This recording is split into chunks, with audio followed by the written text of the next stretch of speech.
네, 110주년 38 세계 여성의 날을 축하드립니다. 오늘 여성의 날이라고 해서 오래간만에 보라색 넥타이도 맸습니다. 자유와 인권, 평등을 향한 여성들의 도전과 헌신은 여성만이 아닌 우리 모두를 위한 사람 사는 세상을 만드는 원동력이 되었습니다. 세상의 모든 여성들에게 뜨거운 응원과 박수를 보냅니다. 여성의 힘이 대한민국의 새로운 변화와 미래를 만들어갈 것입니다. 더불어민주당은 여성이 더욱 존중받고 마음껏 자신의 꿈을 펼칠 수 있는 대한민국을 만드는 데 함께하겠습니다. 대통령실의 입장에 대해서 제가 몇 가지 지적하겠습니다. 대통령실이 이종석 전 국방장관의 출국 금지를 몰랐다고 해명을 했습니다. 말도 안 되는 일이고 이게 사실이라면 국가 기관과 국가 시스템이 무너진 것입니다. 언론에 따르면 이종섭 전 국방장관이 오늘 호주로 출국 예정이라고 합니다. 출국 금지 보도 하루 만에 공수처는 이종섭 전 장관을 소환 조사하고 외교부는 이미 외교관 여권을 발급했습니다. 사실상 이종섭 전 장관의 출국을 위한 의례적인 조치라고 생각을 합니다. 다시 한번 말씀드리지만 이종섭 전 장관의 출국 금지 사실을 몰랐다는 대통령실의 변명은 거짓말일 수밖에 없습니다. 법무부가 인사검증을 합니다. 출국 금지는 법무부가 하게 돼 있습니다.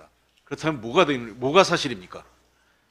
결국 대통령 본인이 최상병 사건 사망 사건 관련된 수사 외압을 은폐하고 사건의 주요 피의자를 해외로 도피 출국시키는 것을 방치하는 것입니다. 아니, 주도한 것입니다. 이종섭 전 장관 국방부 조사본부가 조사도 하기 전에 임성근 당시 사단장 등 주요 책임자들의 혐의를 특정하지 말라고 가이드라인을 제시한 핵심 공범입니다.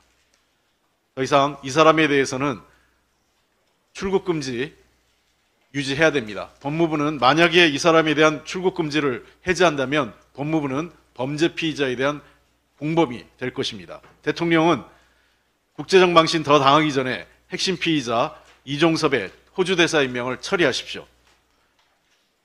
대통령실이 925조 퍼주기 지적에 이게 잘못됐다, 사실이 아니다, 왜곡이다라고 합니다만 이 모든 얘기는 대통령 스스로 한 얘기입니다. 17번의 민생 토론회에서 925조는 모두 대통령 입에서 나온 말들입니다. 민간 예산이 민간의 투자 자본과 구분이 안 됐다고 하는데 애시당초 정부의 재정과 민간의 투자를 구분하지 않고 모두 자기가 한 것처럼 떠들고 자랑한 사람이 윤석열 대통령입니다. 그리고 이제 와서 민간 투자와 국가 재정을 구분하지 않았다? 구분 못한 분이 윤석열 대통령입니다. 민생 토론회가 선거 업무가 아니라고요?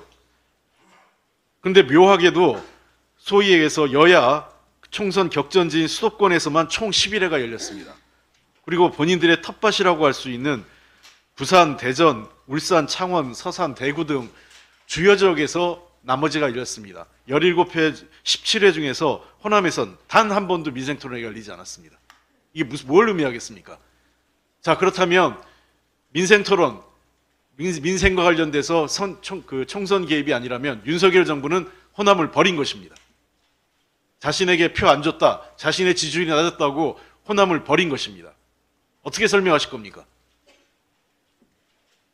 더군다나 해당 행사에 그 지역에 자치단체장 초대하지도 않았습니다. 야당의 자치단체장은. 그리고 해당 지역에 야당 국회의원도 초대하지 않았습니다. 이런 적은 없습니다. 그렇다면 차라리 여당의 자치단체장도 초대하지 말았었어야 되는 겁니다.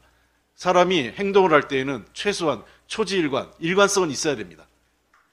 이리 떼고 저리 떼고 이럴 땐 이러고 저럴 땐 저러고 하면 그게 총선 개입이고 선거에 영향을 주는 관건 선거입니다. 윤석열 대통령님, 제발 상식적으로 삽시다.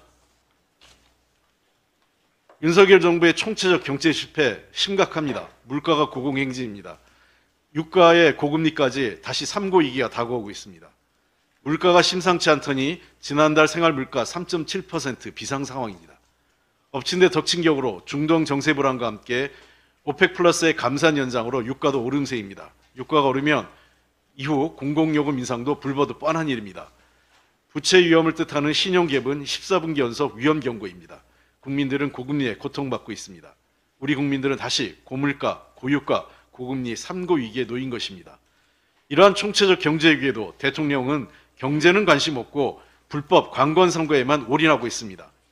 국정원 내팽개치고 총선용 공수표만 남발하니 국민들의 삶이 더욱 어려워지고 있는 것입니다. 정부가 물가 방치, 그 결과 이제 국민들은 더 심각한 어려움에 빠지고 중산층과 서민의 삶이 도탄에 빠지고 있습니다. 이번 총선은 윤석열 정부의 경제 실패에 대한 심판 선거입니다. 대통령은 불법 관건 섞어 중단하고 총체적 경제 위기와 민생을 돌봐야 합니다. 그리고 여야의 국회 지혜를 모아서 함께 경제 위기를 극복하자고 힘을 모아달라고 해야 될 때입니다. 대통령님, 좀 제대로 합시다. 이상입니다.